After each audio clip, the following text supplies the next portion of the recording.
તો લીંબડીથી મહત્વપૂર્ણ સમાચાર સામે આવી રહ્યા છે કે જ્યાં લીંબડી અમદાવાદ નેશનલ હાઈવે પર ગાબડું પડ્યું છે કે જ્યાં નેશનલ હાઈવે પર ઓવરબ્રિજ પર ગાબડું પડવાની ઘટના બની છે ત્યારે ઓવરબ્રિજની કામગીરી ઉપર સવાલ ઉઠ્યા છે।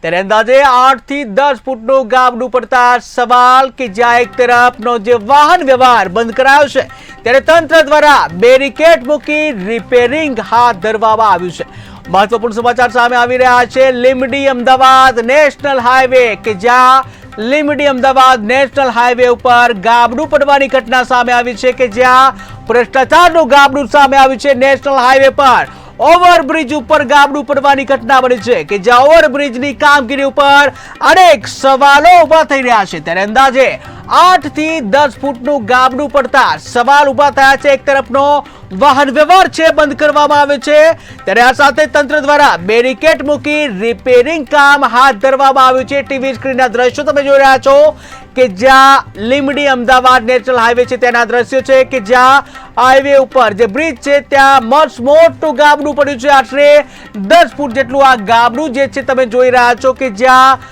મોટું ગાબડું પડ્યું છે। ત્યારે કહી શકાય કે આ પ્રકારના ગાબડા પડવા અને અકસ્માતને નોતરવું એક સિક્કાની બે બાજુ કે જ્યાં વારંવાર આ પ્રકારના ગાબડા પડવાની ઘટનાઓ સામે આવતી હોય છે ત્યારે ખાસ કરીને નેશનલ હાઈવે ઉપર આ પ્રકારના ગાબડા પડતા અનેક સવાલ પણ ઉભા થઈ રહ્યા છે।